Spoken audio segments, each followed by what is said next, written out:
کبھی سوچا ہے کہ یہ بڑے بڑے کارپوریٹ مجرم آخر پکڑے کیسے جاتے ہیں؟ دراصل ان کے پیچھے کوئی عام تفتیش نہیں ہوتی، بلکہ ایک پوری سائنس کام کرتی ہے، اور اس سائنس کی جو کتاب ہے نا، وہ ہے فراڈ ایگزامینرز مینول۔ آج ہم اسی کتاب کے کچھ ورق پلٹیں گے اور یہ دیکھیں گے کہ کیسے ایک فراڈ کی تفتیش کسی جاسوسی کہانی سے بالکل بھی کم نہیں ہوتی۔ اور کمال کی بات یہ ہے کہ اس مینول کی شروعات ہی ایک ایسی پیشگوئی سے ہوتی ہے جو آج کی سب سے بڑی حقیقت بن چکی ہے۔ اس میں صاف لکھا ہے کہ 21ویں صدی فراڈ کی صدی ہوگی، اور یہ بات کتنی سچ ثابت ہوئی ہے۔ اور جب ہم کہتے ہیں بڑا جرم، تو اس کا مطلب کتنا بڑا ہے؟ اندازہ لگائیں، بات اربوں کی نہیں، کھربوں ڈالرز کی ہو رہی ہے۔ یہ وہ قیمت ہے جو پوری دنیا کی معیشت ہر سال فراڈ کی وجہ سے ادا کرتی ہے۔ یہ ایک ایسے اندھے کنویں کی طرح ہے جس کی گہرائی کا اندازہ لگانا بھی مشکل ہے، کیونکہ یہ جرم ہماری نظروں کے سامنے نہیں ہوتا۔ تو پھر سوال یہ ہے کہ یہ جرم نظر کیوں نہیں آتا؟ اور یہی وہ چیز ہے جو فراڈ کی تفتیش کو سب سے بڑا چیلنج بناتی ہے۔ یہ ایک پوشیدہ جرم ہے۔ اس کو سمجھنے کا سب سے آسان طریقہ یہ ہے، سوچیں ایک بینک ڈاکو کیا کرتا ہے؟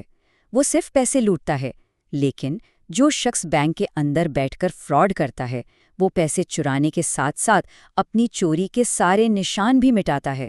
تو یہاں جرم اور اسے چھپانے کی کوشش، یہ دونوں چیزیں مل کر فراڈ کو باقی تمام جرائم سے بالکل الگ کر دیتی ہیں۔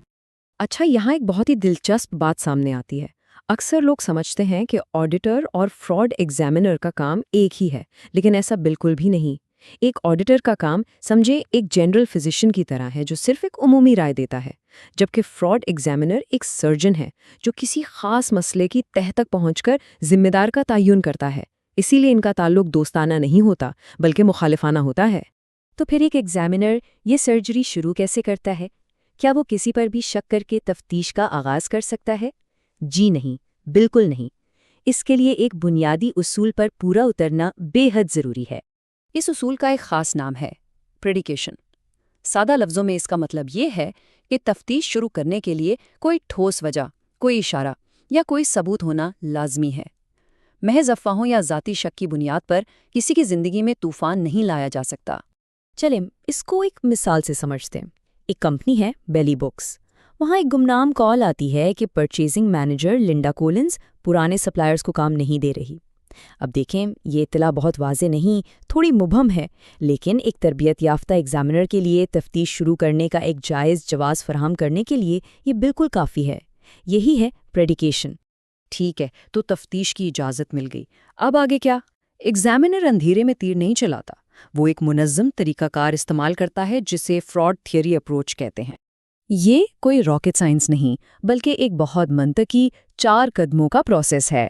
سب سے پہلے جو بھی معلومات موجود ہیں اس کا جائزہ لو، پھر ایک تھیوری بناؤ کہ بھئی کیا غلط ہو سکتا ہے، اس کے بعد ثبوت اکٹھے کر کے اس تھیوری کو ٹیسٹ کرو، اور جیسے جیسے نئی معلومات ملتی جائیں اپنی تھیوری کو بہتر سے بہتر بناتے جاؤ۔ اب واپس چلتے ہیں لنڈا کولنز کے کیس پر۔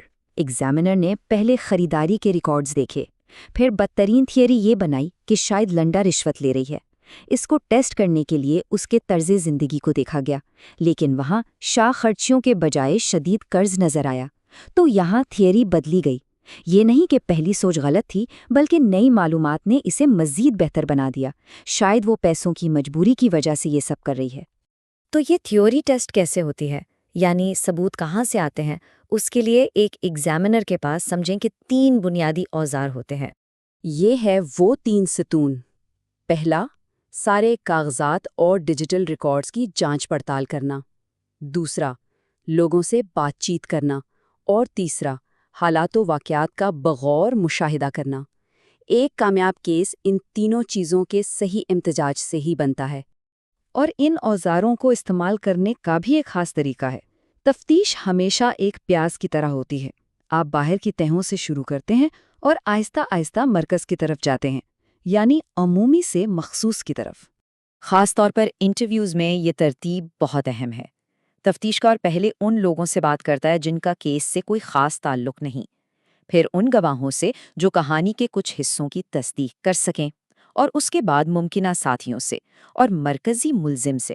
اس سے ہمیشہ آخر میں بات کی جاتی ہے جب تفتیش کار کے ہاتھ میں کہانی کے سارے ٹکڑے پہلے سے موجود ہوں۔ اچھا، تو سارے ثبوت جمع ہو گئے، انٹرویوز بھی ہو گئے، اب کیا صرف یہ ثابت کرنا کافی ہے کہ پیسے غائب ہیں؟ نہیں، فراڈ ثابت کرنے کے لیے اس سے کہیں زیادہ کچھ چاہیے ہوتا ہے۔